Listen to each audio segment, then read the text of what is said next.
नमोऽवज्ञायारं नमो लोये सवसाहुरं शुद्धात्मानमनेकान्तं साधुमुक्तं मङ्गलम् वन्दे सन्द्रष्टसिद्ध्यर्थं सन्द्रष्ट्यर्थप्रकाशकं मङ्गलं भगवान् वीरो मङ्गलं गौतम गणे मङ्गलं कुन्दकुन्दाद्यो जयन्धर्मोऽस्तु मङ्गलम् सर्वमङ्गलमङ्गलं सर्वकल्याणकारकं प्रधानं सर्वधर्माणां जैनं चेतुशासनं त्रिभुवनतिलयं देवं वन्दिता त्रिभुवनेन्द्रपरिपूज्यं मोक्षं मणुपेहाओ भगीजनानन्दजननी।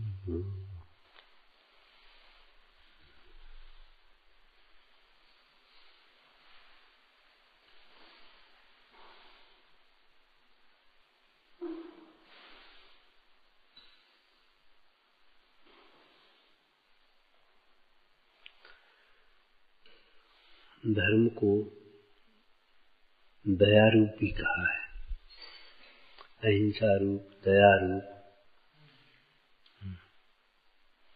दशलक्षण रूप, रत्नात्रय रूप, वस्तु स्वभाव रूप, विविक्षा भेद है। वस्तु का स्वभाव धर्म है तो वस्तु का स्वभाव तो त्रैकालिक होता है। वस्तु का स्वभाव तो त्रैकालिक होता है, तो वस्तु का स्वभाव धर्म है। इसका क्या अर्थ होगा? वस्तु का स्वभाव धर्म है, इसका अर्थ क्या होगा? कि भाई वस्तु स्वभाव धर्म है, अर्थात धर्म कोई पराश्रित परिणाम नहीं है, विभाव नहीं है। वस्तु में मोक्ष मार्ग में मुख्य रूप से धर्म की जो परिभाषा करते हैं, संसार दुखते सत्वानि यो धरते उत्तमे सुखे, अनेकांत में धर्म की परिभाषा अलग है। नित्य अनित्य सत असत तत तत भेद अभेद है, वहाँ वो अलग है। और यहाँ यो धरते उत्तमे सुखे धर्म की परिभाषा करते हैं। तो यहाँ वस्तु का स्वभाव का मतलब ये है कि वस्तु का स्वभाव, वस्तु अर्थात आत्मा का स्वभाव ही आनंदमय है, सुखमय है। सुखी होने के लिए पर पदार्थों की किंचित मात्र भी आवश्यकता नहीं है, अपेक्षा नहीं है। पर पदार्थों का परिणमन चाहे जैसे होता रहे तो भी जीव भेद ज्ञान करके सुखी होने के लिए स्वतंत्र है।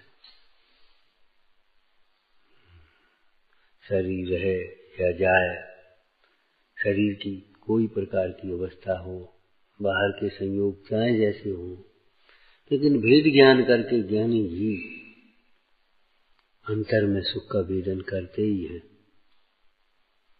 वस्तु का स्वभाव धर्म है।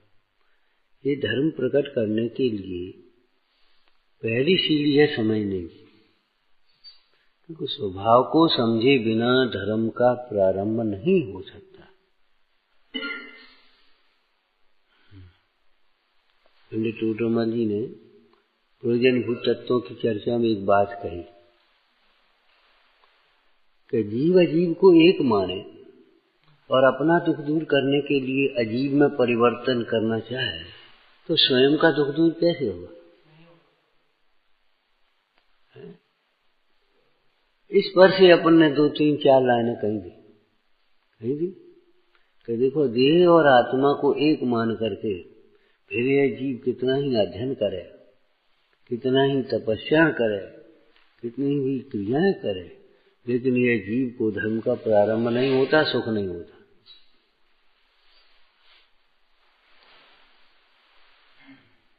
देह से भिन्न आत्मा का अस्तित्व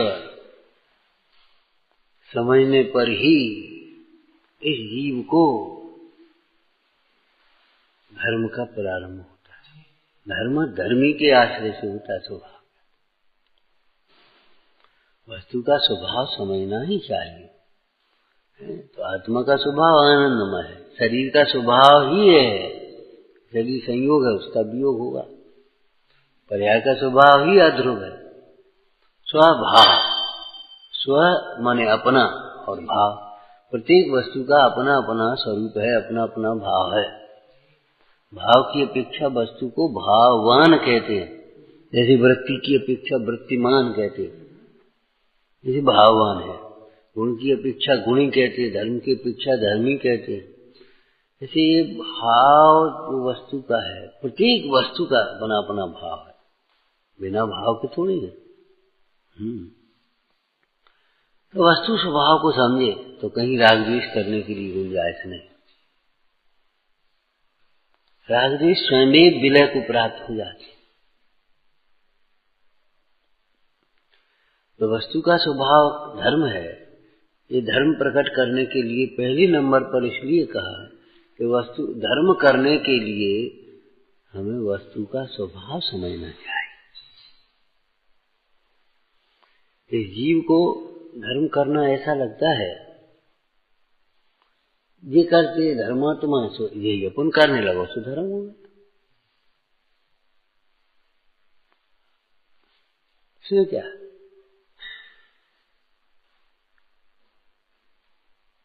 देखा देखी थोड़ी धर्म होता भाई। धर्म में करना करना करना करना जल्दी पड़ती है, पहले समझना नहीं आता। लौकिक के क्षेत्र में भी किसी भी कार्य को करने की पहली सीढ़ी है उसे समझा जाए।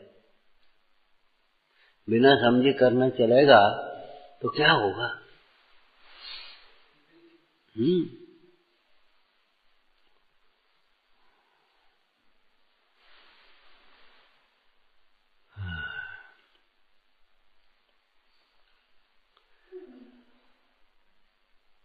वस्तु को स्वभाव को समझे बिना ही जीव दुखी हो रहा है।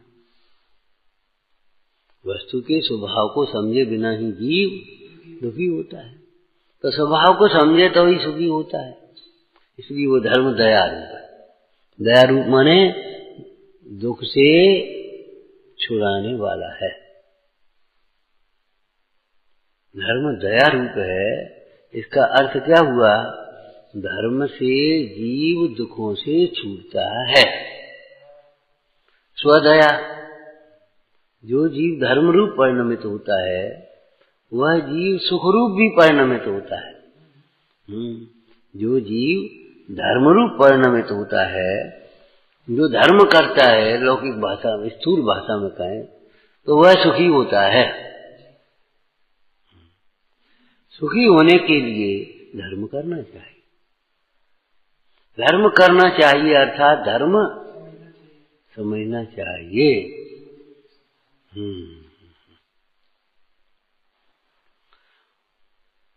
उसी के अंतर्गत आचार्य कार्तिकेय स्वामी ने यहाँ 8 सम्यक दर्शन के 8 अंग आदि की चर्चा की। वो अपन ने शुरू की थी वहाँ। कि देखो, जिसे दुख से छूटना है उसे जिनेंद्र भगवान के वचनों में कहे हुए इन तत्वों के प्रति निशंक होना चाहिए। जिसे दुख से छूटना है उसे जिनेंद्र भगवान के कहे हुए तत्वों के स्वरूप में निशंक होना चाहिए। खुलासा करो तत्वों की दृष्टि से। जिसे निशंक होना, जिसे सुखी होना है उसे इस बात में निशंक हो जाना चाहिए कि मैं आत्मा हूं, अनादि अनंत हूं, मेरे तो मर सकता ही नहीं, कोई मुझे मार सकता ही नहीं। दुखी होने की कोई गुंजाइश ही नहीं है जीवन में। जैसे हम ये पूछें कि सूर्य में अंधकार कैसे होता है? हो सकता नहीं। मिस्री में खटास कैसे हो सकता है? कोई बताएगा 1.5 साल का बालक कि उसमें नींबू निचोड़ दो तो खट्टी हो जाएगी। भाई मिस्री थोड़ी खट्टी हो जाएगी।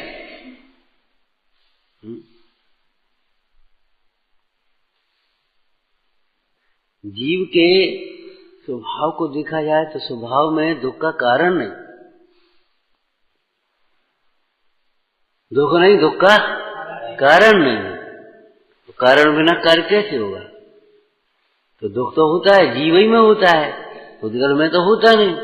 कि हाँ, वो पर्यार्थिक न्याय का कथन है। कौन दुखी होता है? जो जीव अपने स्वभाव को नहीं जानता, पर को अपना मानता है। स्वभाव को नहीं जानता का अर्थ है जो अपने को ज्ञाता स्वरूप नहीं जानता, पर का कर्ता मानता है। जो अपने एकत्व विभक्त स्वरूप को नहीं जानता, वह पर में एकत्व करता है। जो अपने पर से भिन्न एकत्व को नहीं समझता, पर में एकत्व करता है। जो अपने ज्ञाता स्वरूप को नहीं जानता, अपने को पर का कर्ता मानता है। जो जीव अपने को सुख स्वरूप नहीं देखता, पर में कोई कल्पना करके सुखी मानता है,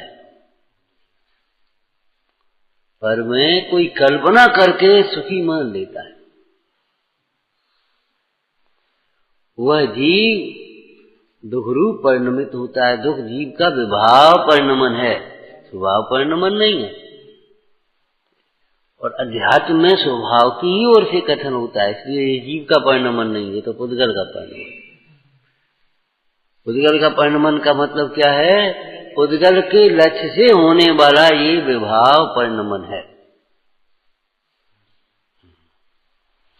तो निशंक हो जाना चाहिए इस बात में। क्या देह के छूटने पर भी मेरा कुछ नहीं बिगड़ना, मैं तो अनादि अनंत हूँ,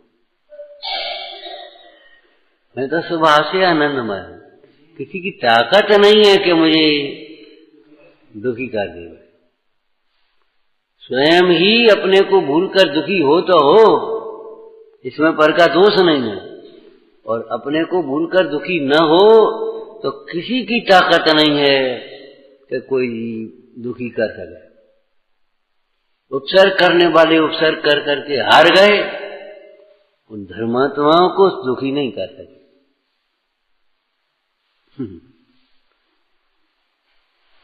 क्या कहा?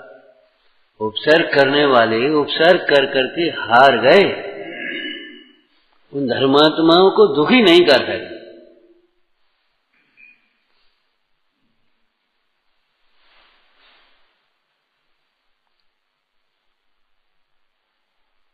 दुखी करने की ताकत नहीं, आकुलित भयो अज्ञान था।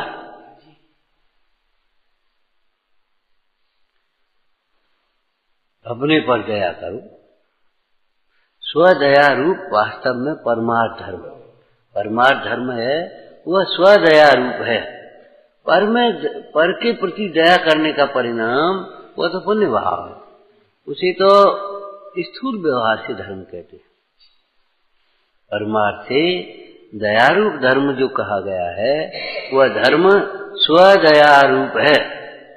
इसको अपन दूसरी भाषा में भी कह सकते हैं, धर्म आनंद रूप है, सुख रूप है। दया रूप है अथवा आनंद रूप है, सुख रूप है।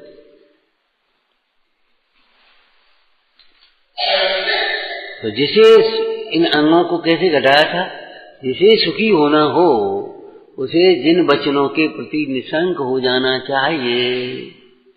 जो जिन वचनों में शंका करके देह को अपना मानते हैं और फिर सुखी होने के लिए नाना प्रकार के विकल्प करते हैं, नाना प्रकार के विकल्प ही करेंगे, उपाय क्या करते हैं? वे जीव अनंत काल में भी सुखी नहीं होते।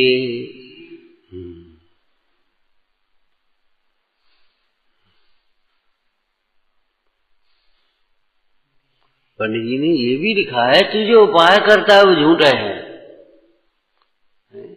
इसको अपन भेद करके, उपाय के भेदों को भेद करके कहें तो क्या कहेंगे? तुम जैसा विचार करते हो, मानते हो, वो तुम्हारी मान्यता झूठी है। तुम जैसे विचार करते हो वे तुम्हारे विचार झूठे हैं, मिथ्या हैं। उन उपायों से दुख बढ़ेगा, इन विचारों से। जैसा तुम विचारते हो, जैसा तुम सोचते हो, क्या सोचते हैं? ये लड़का बड़ा हो जाएगा तो अपन निश्चिंत हो जाएंगे,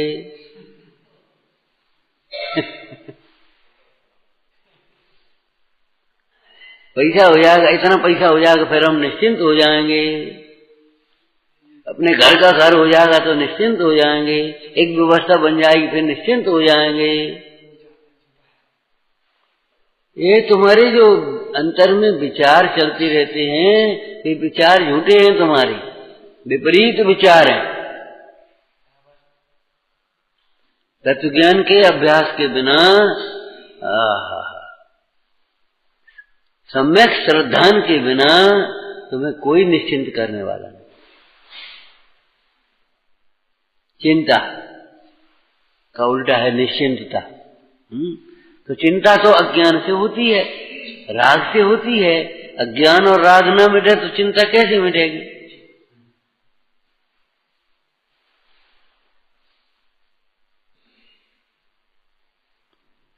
चाहे कितने ही प्रकार से विचार करो, सुखी होने के लिए एक ही उपाय बचता है, ज्ञानाभ्यास किया जाए। वेद ज्ञान का अभ्यास करो, तत्व ज्ञान का अभ्यास, दूसरा कोई उपाय बचता ही नहीं है।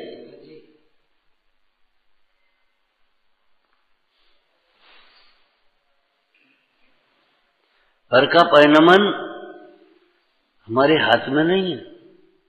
पर का परिणमन पर के अधीन है, स्वतंत्र है, और पर को अपने अनुकूल परिणमाने की, सुखी होने के लिए कोई जरूरत भी नहीं।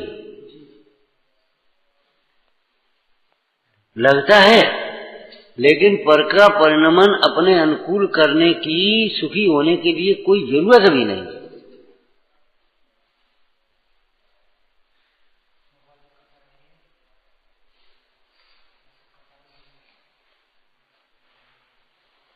तो दया के साथ इस निशंकित अंग को ऐसे जोड़ना, जो जीव निशंक होता है वह जीव सुखी होता है, जो जीव शंकावान रहता है वह जीव दुखी रहता है।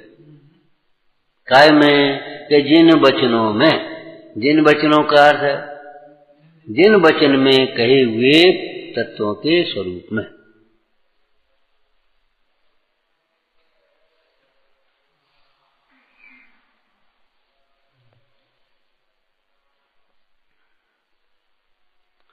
इसी प्रकार निर्वांछा की चर्चा की थी। क्या बोलो? वांछा से जीव दुखी होता है। दुख दूर करने के लिए ये जीव को निर्वांछक हो जाना चाहिए। उस निर्वांछा की चार बातें भी कहेंगे। कहेंगे ये जीव ऐसी वांछा करता है कि भोग संयोग मिल जाए तो मैं सुखी हो जाऊं। तो प्रथम तो भोगों की वांछा से भोग नहीं मिलते। भोग कैसे मिलते हैं? पुण्य से। भोगों की वांछा से भोग नहीं मिलते, पुण्य से भोग मिलते हैं।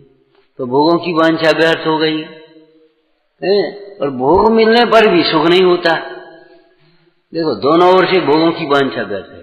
भोग मिलने से सुख नहीं होता और भोगों की वांछा से भोग नहीं मिलते, तो दोनों ओर से व्यर्थ हो गई वांछा। तो पुण्य मिलता है, और पुण्य भोगों की, पुण्य की वांछा से पुण्य नहीं होता। पुण्य की वांछा से पुण्य नहीं होता। पुण्य कैसे होता है? हाँ, धर्म की वांछा करने से पुण्य होता है। धर्म की वांछा करने से, धर्मानुराग होने से, धर्म की चाह होने से इस जीव को पुण्य होता है। इसलिए धर्म की चाह करना चाहिए, पुण्य की चाह नहीं करना चाहिए। ठीक है? अब चलो, धर्म की चाह से धर्म नहीं होता। धर्म की चाह से, धर्म की वांछा से धर्म नहीं होता। धर्म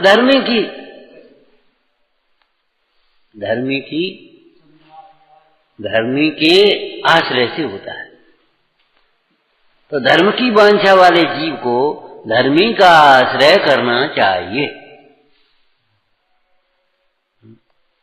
आत्मा के आश्रय से धर्म होता है। धर्मी माने आत्मा। तो आत्मा की वांछा करो, तो वांछा से आत्मा की प्राप्ति नहीं होती। इसलिए अंतिम बात क्या रहती है? सर्व प्रकार से निर्वांछक होना चाहिए।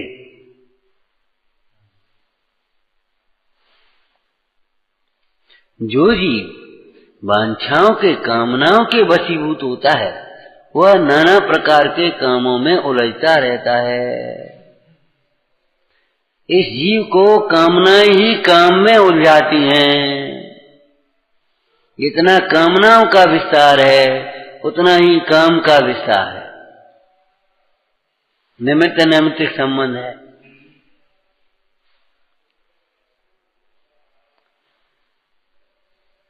कामनाएं या वांछाएं जीव के लिए दुख रूप हैं, इसलिए वांछाओं के विस्तार से दुख का विस्तार होता है।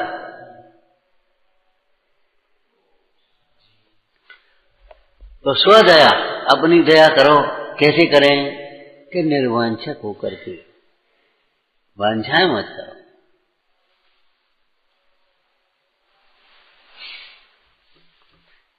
ध्यान रखना, निचली भूमिका में शुद्ध आत्मा की प्राप्ति की वांछा होती है, धर्म की प्राप्ति की वांछा होती है, धर्मात्माओं की संगति की वांछा होती है, धर्माराधन की वांछा होती है। लेकिन वो वांछा होने पर भी उस वांछा से नहीं होता कार्य।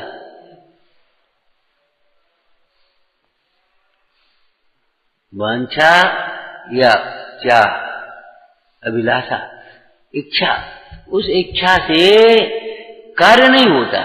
उपाय अलग है, उपाय करना चाहिए।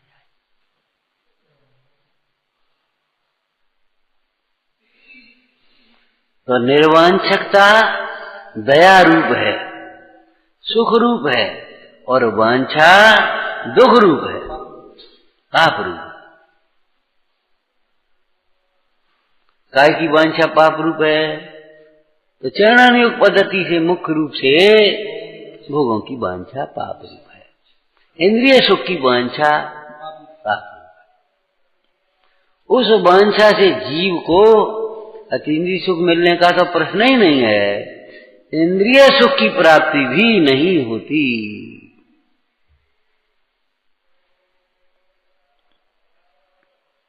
तीसरे अंक की चर्चा में चलो आगे। ये चल चुकी थी थोड़ी चर्चा।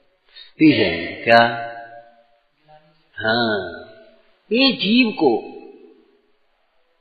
प्रतिकूलता में ग्लानि होती है। देखो, अनुकूलता प्रतिकूलता की मान्यता ही झूठी है, लेकिन जहां अनुकूलता प्रतिकूलता की कल्पना खड़ी होती है तो इस जीव की दो दशा है। अनुकूलता की तो वांछा होती है और प्रतिकूलता में ग्लानि होती है। अनुकूलता की वांछा और प्रतिकूलता में ग्लानि। तो प्रतिकूलता की में जो ग्लानि होती है उस ग्लानि से जीव को दुख होता है। ग्लानि का परिणाम जैसे शंका और कांक्षा का परिणाम, उसी प्रकार ग्लानि का परिणाम हाँ स्वयं के लिए दुख रूप है और दूसरे जीवों को दुख का निमित्त है। जिसके प्रति ग्लानि करते हैं, अगर वह जीव मोही है, रागी है, तो उसे भी दुख होता है। ज्ञानियों की बात अलग है, धर्मात्मा मुंडायों की बात अलग है। ध्यान रखना, मोहमय अज्ञानमय भाव है। जैसे वांछा अज्ञानमय भाव है ना, ऐसे ये ग्लानि भी अज्ञानमय भाव है।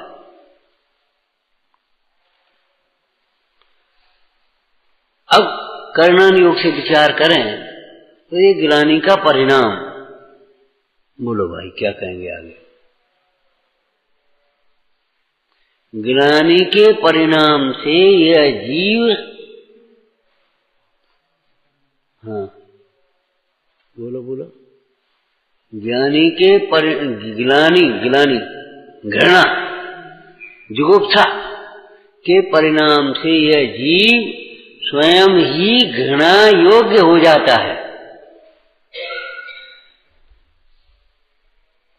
जिसे देख करके ग्लानि करता है, उस पाप के परिणाम से यह जीव स्वयं ही घृणित अवस्था को प्राप्त हो जाता है। मुनराज के तो मलिन शरीर को ग्लानि करी, देखकर ग्लानि करी, और स्वयं कुष्ठ रोग उसके शरीर में उत्पन्न हो गया।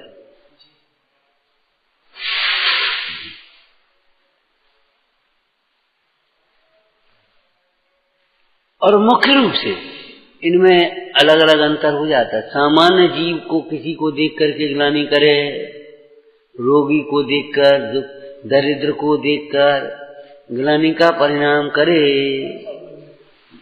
मुख्य रूप से मलिनता, हीनता को देखकर ग्लानि करता है। तो वो ग्लानि के परिणाम से स्वयं ही उस अवस्था, उस जैसी ही अवस्था को प्राप्त हो जाता है। उस प्रकार के कर्म का बंध होता ना, उस कर्म के वजह से स्वयं ग्लानि का पात्र हो जाता। और धर्म धर्मात्माओं के, धर्मायतनों के संबंध में तो इसका विशेष स्वरूप समझना चाहिए। क्यों? वहां जो कर्म बनता है वो विशेष कर्म बनता है।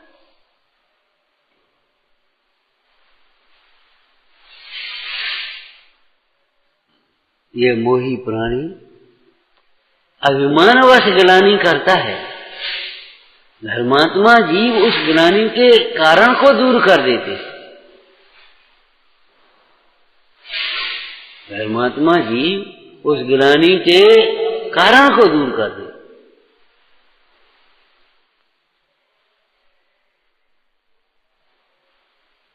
जो मलिनता है उस मलिनता को दूर करते। और देखो कैसी मोह की दशा है। बाह्य मलिनता में तो ये जीव ग्लानि करता है, लेकिन अपने ही मलिन परिणामों से ग्लानि नहीं करता।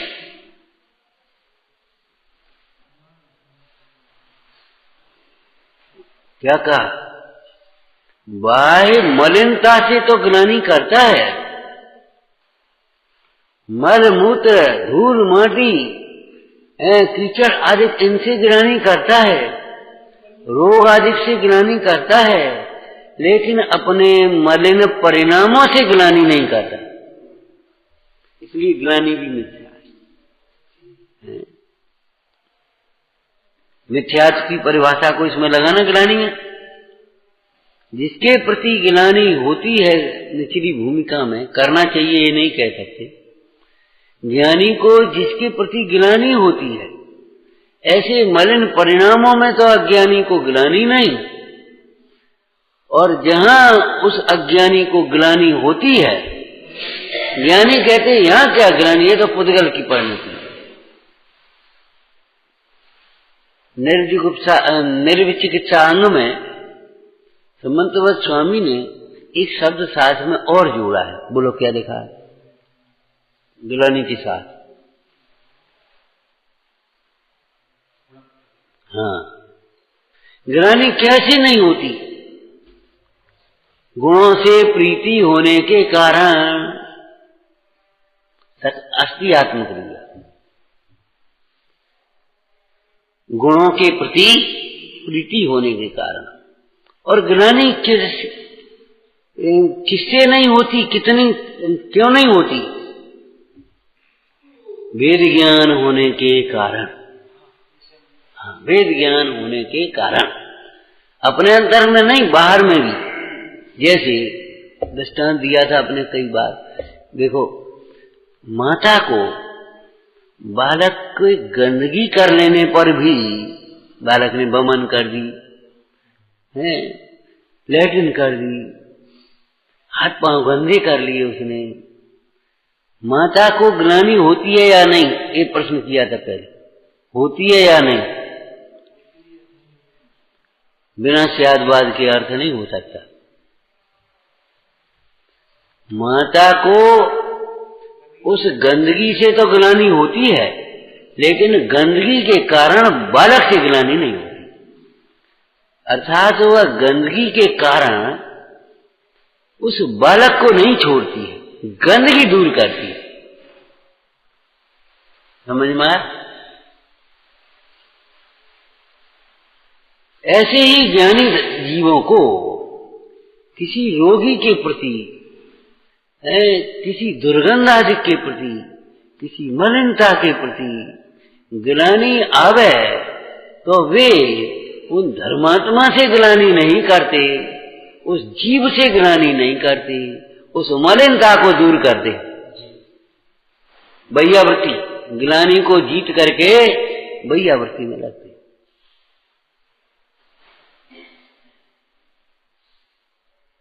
इसका चरणानुयोग पर का अर्थ समझना चाहिए। हे भाई, इन पर भावों के स्वरूप को जाने बिना, कर्म उदय के फलों को जाने बिना, जाने बिना का अर्थ, जानने का अर्थ, कर्म फलों को जानने का अर्थ क्या है? कर्म फलों को भिन्न जाने बिना, कर्म फलों को हे जाने बिना, कर्म फलों को जानते तो या क्या करें, इनके पाप का उदय है, इतना ज्ञान नहीं है, ध्यान रखना। साथ में वेद ज्ञान होना चाहिए। किसी व्यक्ति के शरीर में रोग हो गया, अब वो कहे क्या करें, ये पाप का उदय है, पाप के उदय का फल है, पाप के उदय का फल है, अपने ही पाप का उदय का फल है। तो ये कर्म का ज्ञान नहीं हुआ उसे, सम्यक ज्ञान नहीं, अभी अधूरा ज्ञान है। क्यों? कि ये कर्म के उदय का फल है, परंतु यह हमें सचेत होने के लिए है, एक बात। दूसरी बात, यह हमसे न्यारा है।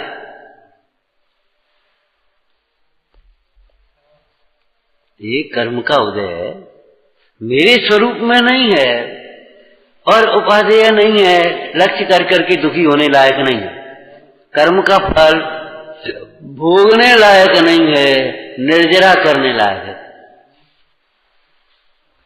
अगर ये कर्म फल को अपने से न्यारा जानता है और तो उसका ज्ञान सम्यक है, और कर्म फल को देख करके जिस कर्म का फल है, जिस परिणाम का फल है, उस परिणाम से विरक्त होता है, तो उसका कर्म फल का ज्ञान सम्यक है। और नहीं तो कर्म फल के लिए रोना रो रहा है तो मिथ्या है उसका ज्ञान।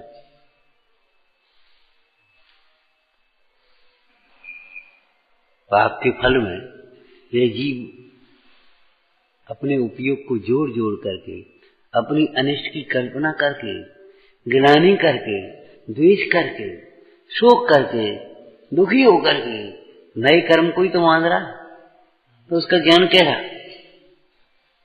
ज्ञान कैसा? जैसे बालक की गंदगी देखी माने तो ये भी जानती है ये गंदगी बालक की नहीं है, गंदगी ऊपर ही है, अब जरा सी देर में छूट जाएगा।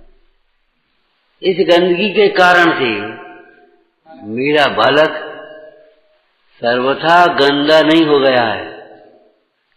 वर्तमान पर्याय में उस पर्याय की अभिन्नता से उसे गंदा कह देते हैं, लेकिन ये बालक गंदा नहीं हो गया है। ये गंदगी भिन्न है, बालक भिन्न है। दूसरी बोलो, दूसरी भाषा बोलो, गंदगी है, बालक उपाधि है।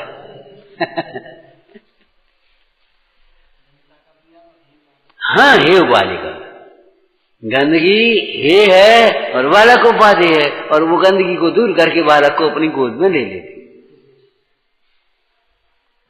ऐसे ही समझदार बालक घाव को दूर करता है, धोता है, वो बालक भी फिर वही करेगा।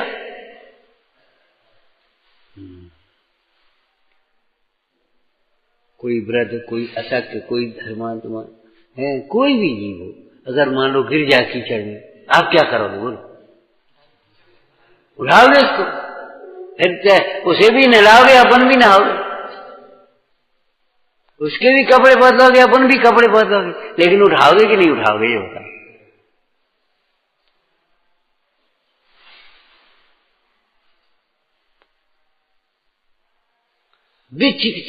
विचिकित्सा रूप परिणाम का धर्म के साथ सहचरपना भी नहीं है। क्या कहा? हाँ, घृणा रूप परिणाम का धर्म के साथ सहचरपना भी नहीं है। इसको आप स्थूल भाषा में बोलिए। किसी धर्मात्मा को मलिनता में देखकर, किसी रोगी को देखकर, किसी और एक हीन अवस्था में देखकर मुंह फेर करके निकल जाना, अरे बड़ी बदबू आ रही वहां, क्या ये धर्मात्मा नहीं हो सकता, धर्मात्मा का लक्षण नहीं। ध्यान रखना, वीतरागता की यहाँ पराकाष्ठा है, वहां माध्य स्वभाव है, वो अलग बात है। लेकिन इसलिए सराग भूमिका में वह ग्लानि नहीं करता, उसे देख करके शिक्षा लेता है, सीखता है। अरे ये ग्लानि रूप परिणाम के कारण धर्म धर्मात्मा धर्मायतनों से, धर्मात्मा का एक व्यापक अर्थ आत्मा भी होता है। जीव मात्र उनकी परपोदय जनित मलिन अवस्थाओं को देखकर अभिमान पूर्वक घृणा की, तिरस्कार किया उनका, और अपनी रूढ़ी की क्रियाओं में धर्म मान करके वहां लग गया। उस परिणाम का फल है यह बच्चा।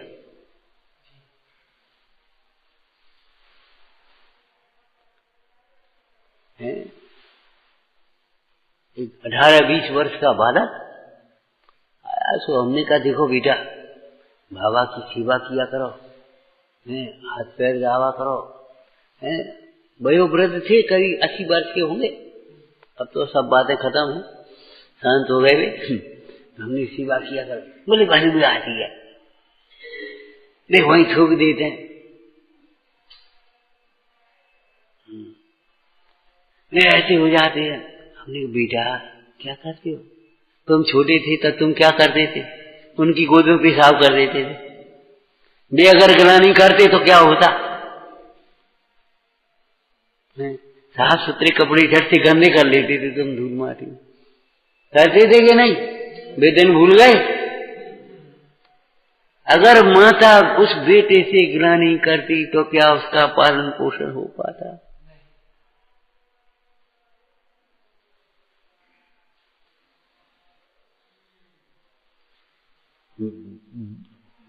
वैयावृत्ति तप की ग्लानि बड़ी बाधा है। ग्लानि करने वाला जीव वैयावृत्ति नहीं कर सकता।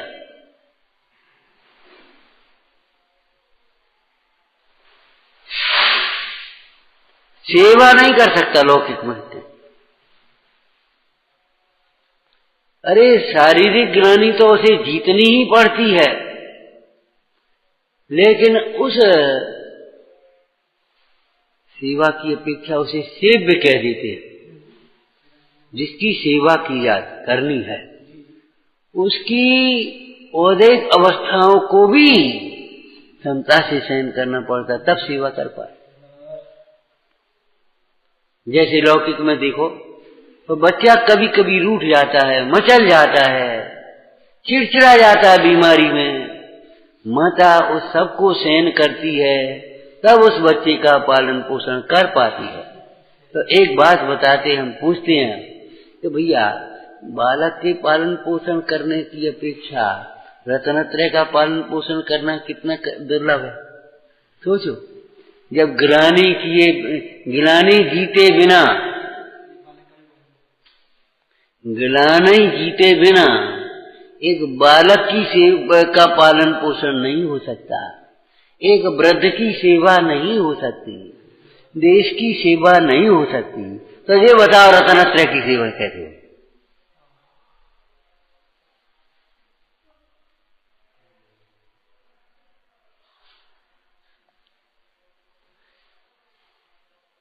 कैसे हो सकती है? तो जो जीव ग्लानि करता है मात्र, उसकी दृष्टि केवल पर्याय पर है, क्षणिक पर्याय पर ही, तभी तो ग्लानि होगी। अगर स्वभाव के आश्रय पूर्वक पर्याय का ज्ञान हो, पर्याय का ज्ञान हो, क्या कहा? स्वभाव दृष्टि पूर्वक पर्याय का ज्ञान हो, तो उसे बोलो स्वभाव दृष्टि के बिना पर्याय रूप ही मानते हुए ग्लानि हो तो वो छोड़ देगा, फेंक देगा।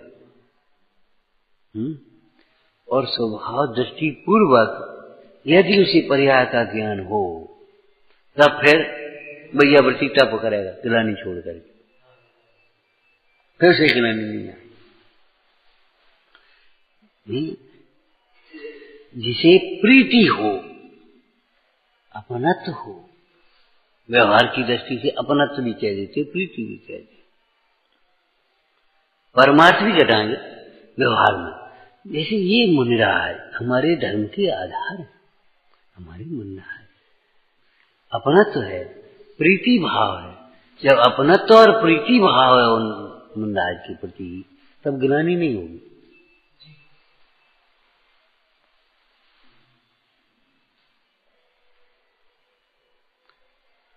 उस दशा को देख करके उसे दूर करने का भाव है।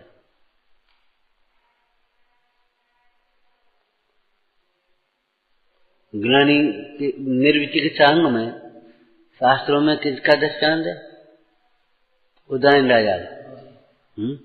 उदयन राजा, उस देव ने मुनिराज का रूप बना करके परीक्षा ली और एकदम बदबू आ रही, सब हो रहा था, लेकिन उन्होंने द्वारा परीक्षण किया, आहार दिया, और आहार करने के बाद वो तो परीक्षक ही बैठा था। ऐसी बमन करी कि पूरा तो चौका खराब और पूरे कपड़े खराब राजा के, मुनिराज के शरीर। तो अभी राजा का विचार क्या आया, पढ़ा होगा कहानी में तुमने, हाय हाय देखो तो हमारा अविवेक, हमने कैसा हार दिया, मुनिराज को कष्ट और हो गया। माने उसने अपनी ही निंदा की और मुनिराज के शरीर को धोने पहुंचने लगा। चौकाबाज में मुनिराज के शरीर को धोने पहुंचने लगा। अब बताओ क्या करें? देव ने हाथ जोड़े, महाराज जैसी प्रशंसा इंद्र सभा में होनी थी वैसी ही दी।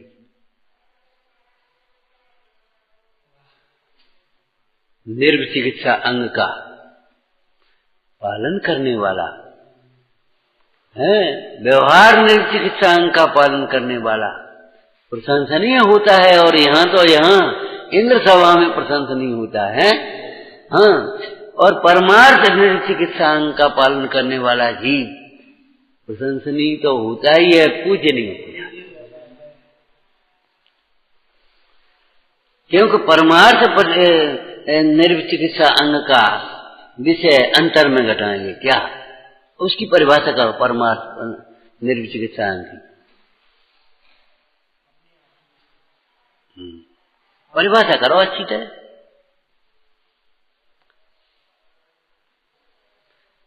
जैसे गंदगी के कारण बालक से ग्लानि नहीं, ऐसे औदैहिक भावों के कारण आत्मा से ग्लानि न होना। क्या कहा? औदैहिक भावों के कारण आत्मा से ग्लानि नहीं।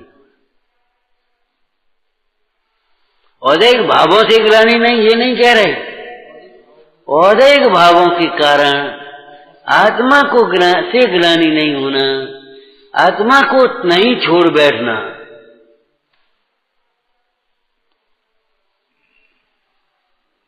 धर्म को नहीं छोड़ना, धर्मात्मा को नहीं छोड़ना, ये व्यवहार है। और आत्मा को नहीं छोड़ना, क्योंकि ज्ञानी जीव औदैहिक भावों को और आत्मा को न्यारा न्यारा जानते। ज्ञानी जीव औदैहिक भावों को और आत्मा को न्यारा जानते, सर्वथा एक रूप नहीं जानते।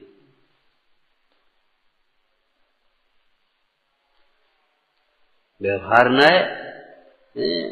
उसे क्रोध रूप परिणत आत्मा को क्रोधी कहता है, लेकिन शुद्ध न क्रोध से न्यारा जानता है। मान रूप परिणत आत्मा को मानी कहता है व्यवहार न, लेकिन शुद्ध न मान परिणाम से आत्मा को न्यारा जानता है। तो अब जो शुद्ध न साथ में है जिसके, वह जीव उस मानी को देख करके उसे ग्लानि नहीं करेगा, क्रोध रूप देख करके उसे ग्लानि नहीं करेगा। क्रोध की के प्रति तो उसे ग्लानि होगी भूमिका के अनुसार। और ग्लानि का अर्थ क्या होता है? ग्लानि कैसे करते हो आप? कैसे करते हो ग्लानि? जिसके प्रति ग्लानि है उधर से मुंह फेर लेते, उसकी वो देखना भी नहीं चाहते, छूना नहीं चाहते। जिसके प्रति ग्लानि होती है उसकी ओर देखते भी नहीं है, छूते भी नहीं, वहां एक सेकंड खड़े नहीं रहना चाहते। ऐसे धर्मात्मा जीव, ज्ञानी जीव औदैहिक भावों की ओर देखना भी नहीं चाहता, औदैहिक भावों को स्पर्शता नहीं है, औदैहिक भावों में खड़ा नहीं रहता। वह अपने को वेद ज्ञान के बल से ज्ञाता स्वरूप अनुभवता है, और ज्ञाता स्वरूप अनुभवते हुए वह धर्मात्मा जीव उन भावों से रहित ज्ञाता रूप परिणमित हो जाता है।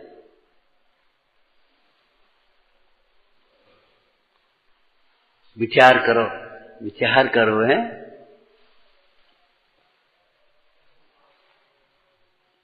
क्या करोगे? ग्लानि ही करते रहोगे? साफ करके उसका उपयोग करना सीखो।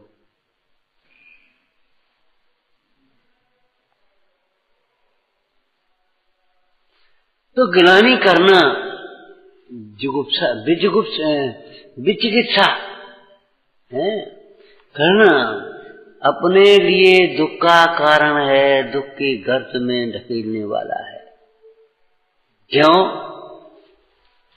करणानुयोग समझ में आया? कि इस ग्लानि के परिणाम से स्वयं जीव ग्लानि योग्य हो जाता है, अवस्था को प्राप्त होता है। वर्तमान में बोलो, ग्लानि का जो परिणाम है वह वैभाविक परिणाम है, वह अपने स्वाभाविक आत्म स्वभाव की पवित्रता को, प्रभुता को, ज्ञान को, सुख को घातने वाला है।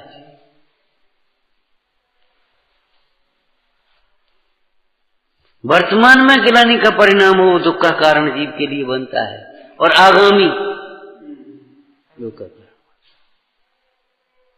निर्विचिकित्सा वर्तमान में सुख रूप होता है और आगामी सुख का कारण होता है स्वयं के लिए, ठीक है ना? और अपने लिए भी सुख का कारण होता है और सर्वजीव। किसी रोगी की ग्लानि छोड़ करके सेवा करो, स्वयं भी सुखी होगा और सामने वाला जीव भी सुख पाता है। और ग्लानि करके उसकी उपेक्षा अनादर करो तो स्वयं भी दुखी होता है, और वह तो बेचारा कैसा लड़का है, तो बेटा जी बन ही नहीं रहे, जी जवानी ये पैसा बनो नहीं रहे, आज तुम क्या कर रहे हो? इसके वशीभूत होकर के तुम तिरस्कार करते हो।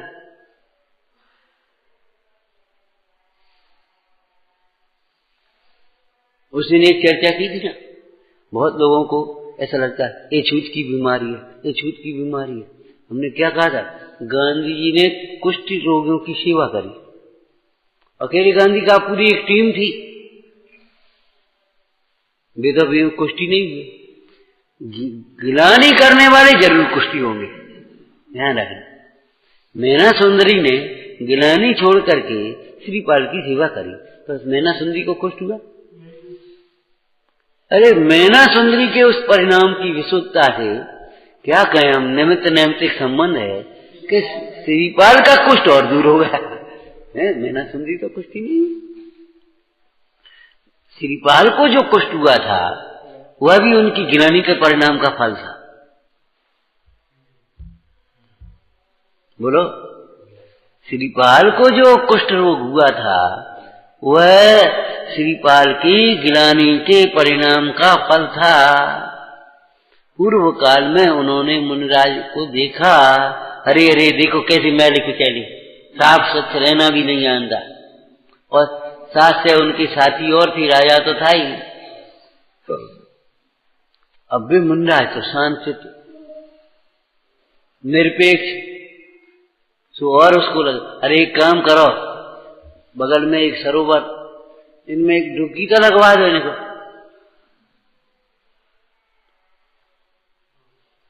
अब डुबकी लगवा दी पकड़ करके, तो अभी भुंडारी को कुछ नहीं, चलो निकाल ले, छोड़ो अपन, चलो निकाल दिया। उस गिलानी के कारण से कुछ हुआ, पटकने से, डुबकी लगवाने के कारण से समुद्र में गिराया गया, और चलो निकाल ले, उस परिणाम से हम मुझसे निकाल करके पार हुए। ये करना नहीं होगा। तो जो जीव विचिकित्सा करता है वह अपने को वर्तमान में भी दुखी करता है और दुख समुद्र में डुबाता है। जो जीव ग्लानि को छोड़कर, ग्लानि को छोड़कर, आगे जोड़ो पूरा से, अरे ग्लानि को छोड़कर, आस्ती तो बोलो, अभी दो शब्द आए कि नहीं आए, दोनों को मिला दो। जो जीव मिथ्या ग्लानि को छोड़कर, कल्पित ग्लानि को छोड़कर, ये समझ, चलो और कहो, वस्तु स्वरूप का विचार करते हुए प्रीति पूर्वक सेवा करता है। क्या कहा? गुण प्रीति आया कि नहीं आया? अब दोनों मिलाओ। कल्पित ग्लानि को छोड़कर अथवा ग्लानि की कल्पना को छोड़कर, ग्लानि की कल्पना ही तो करी है तुमने, कल्पना ही तो है। ग्लानि की कल्पना को छोड़कर, ग्लानि को छोड़कर जो जीव प्रीति पूर्वक सेवा करता है, धर्म धर्मात्माओं की सेवा करता हुआ पुण्य उदय से सुंदर रूप को प्राप्त करता है, सुंदर अवस्थाओं को प्राप्त करता है, और अपन ग्लानि को छोड़कर औदेक भावों के कारण शुद्ध आत्मा के प्रति ग्लानि को छोड़कर जो शुद्ध आत्मा की सेवा करते हैं वे धर्मात्मा होते हैं, जिन रूप को प्राप्त होते हैं, सिद्ध रूप को प्राप्त होते हैं। इसलिए निर्विचिकित्सा अंग जीव दया रूप कहा जाता है। समझ में आया? जिन्हें अपने पर दया करनी है, दया करो, और नहीं तो अगर तुमने ग्लानि करी, आप नहीं कर पाओगे। पुराण आपने पढ़े होंगे, मुंडराज के पास चोर आए, भील आए, चांडाल आए। उस समय महावीर जिनेन्द्र का जीव शेर की पर्याय में हिरण को ऐसे फाड़ करके खा रहा। आप कल्पना अपने की करो, उस अवस्था में क्या आप जाकर के वहां खड़े हो सकते हैं? खून खच्चा, खून फैला ऐसा पड़ा, अपन खड़े नहीं हो पाए। विचार करो। और वे मुंडराज ऊपर से आए, आकर के खड़े हुए। वस्तु स्वभाव को जानने वाले योगीश्वर, निर्विचिकित्सा अंग के उत्कृष्टपने धारण करने वाले योगीश्वर ऐसे खड़े हो गए। हे मुंडराज, हे जीवराज, तू क्या कर, तीर्थंकर होने वाला। अगर वे ग्लानि करते, बताओ उसे मोक्ष मार्ग में लगा सकते? ग्लानि करने वाला जीव किसी को मोक्ष मार्ग में लगा सकता नहीं, और स्वयं मोक्ष मार्ग में लग सकता है। जो जीव इन औदैहिक अवस्थाओं को देखकर ग्लानि करता है, वह जीव न तो स्वयं मोक्ष मार्ग में लग सकता है और न किसी को मोक्ष मार्ग में। क्यों? मोक्ष मार्ग में किनको लगाना है ये तो बता। उन्हें बोलेंगे, हाँ, काम क्रोध आदि से मैले जीवों को ही तो मोक्ष मार्ग में लगाएंगे। अब तुम ग्लानि करके दूर दूर दूर दूर करोगे तो कैसे लगा पाओगे मोक्ष मार्ग में?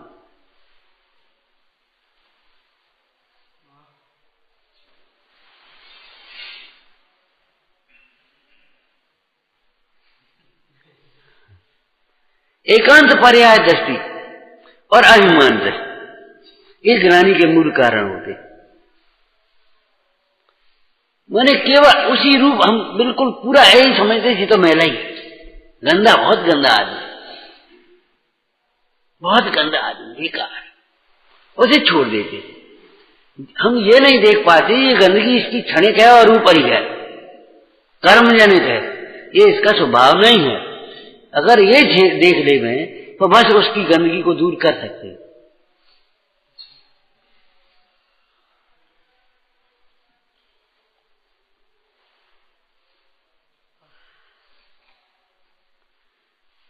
इस ग्रंथ की विशेष चर्चा है कि जीव दया के प्रसंग में इन 8 अंगादिकों की चर्चा की। क्यों 8 अंग जीव की को दुखों से छुड़ाकर सुखों में स्थापित करने वाले हैं। विचारना सहजानंदी सोद स्वरूपी अविनाशी आत्म स्वरूप जानंदी सोद स्वरूपी अविनाशी आत्म सहजानंदी सोद स्वरूपी अविनाशी आत्म स्वरूप। देखो रुक जा, तत्वोपदेश को सुनकर के यथार्थ समझना चाहिए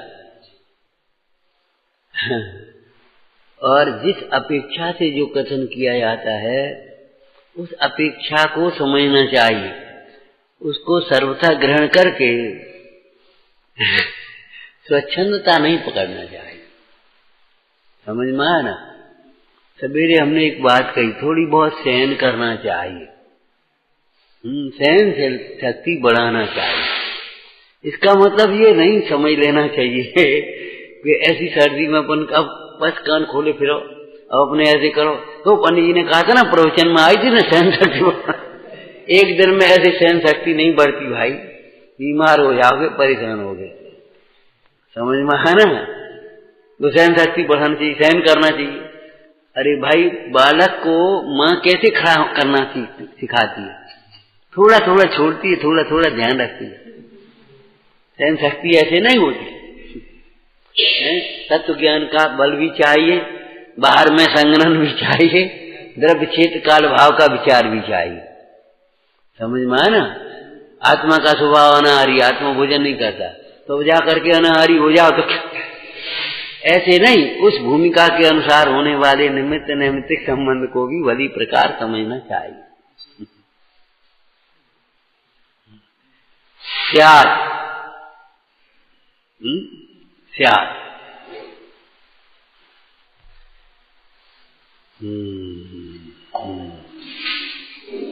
महिमा है अगम जिनागम की, महिमा है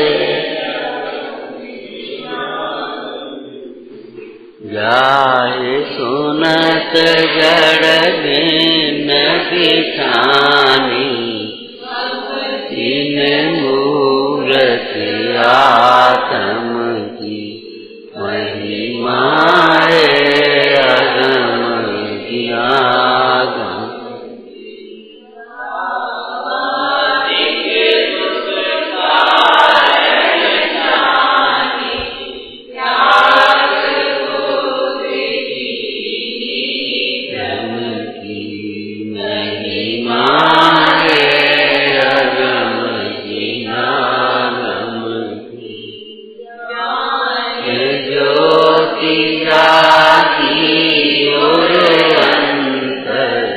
रुचिरा